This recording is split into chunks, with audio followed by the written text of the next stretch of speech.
चील दुनिया का एकमात्र ऐसा पक्षी है जो आसमान में काफ़ी ऊंचाई तक उड़ सकता है और उसकी दृष्टि भी इतनी तीक्ष्ण होती है कि वह मीलों दूर से उड़ते हुए ज़मीन पर पड़ी हुई सुई को भी देख लेता है, किंतु उसकी दृष्टि हमेशा मरे हुए पशुओं के ऊपर ही रहती है।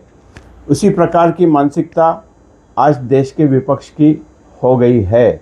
वर्तमान में जो FCRA कानून सत्ता पक्ष के द्वारा लाया गया है, फॉरेन कंट्रीब्यूशन अमेंडमेंट एक्ट, इस एक्ट के तहत जो देश में 56,000 से अधिक NGO है वह विदेशों से फंड प्राप्त करते हैं, उस फंड का दुरुपयोग करते हैं, उस फंड को धर्मांतरण और देश विरोधी गतिविधियों में उसका उपयोग होता है। FCRA के द्वारा इस को प्रतिबंधित किया गया है।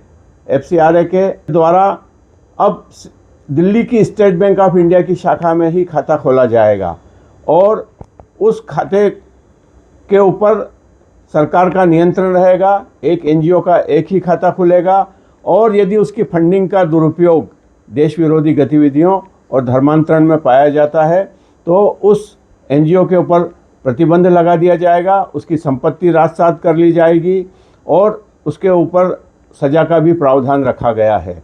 किंतु विपक्ष के द्वारा इस कानून का भी विरोध किया गया है। जितने भी NGO है ये देश में देश विरोधी गतिविधियां करते हैं। सोनम वांगचुक का NGO इसका ज्वलंत उदाहरण है और ऐसे कई NGO हैं जो धर्मांतरण के काम में लगे हुए हैं।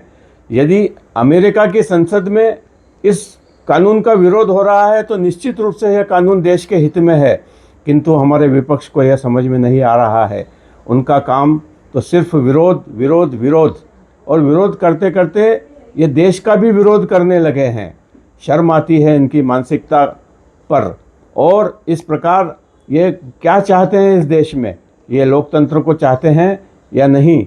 यदि ये तानाशाही चाहते हैं और संसद को इन्होंने सड़क पर ला दिया है और ये सड़क पर ही हर चीज़ को, हर कानून को परिचर्चा सड़क पर चाहते हैं, किंतु यह भारत देश है, लोकतंत्र है, लोकतंत्र परिपक्व हो चुका है और अब विपक्ष की कुछ भी बात को जनता स्वीकार करने वाली नहीं है, क्योंकि इनकी प्रत्येक बात देश विरोधी होती है। यह देश हित में कभी कोई काम भारतीय जनता पार्टी की सरकार को करने देना नहीं चाहती है, इसलिए इनका ग्राफ दिनों दिन नीचे जाता जा रहा है, फिर भी इन्हें समझ में नहीं आ रही है। जय हिंद, जय भारत, वंदे मातरम।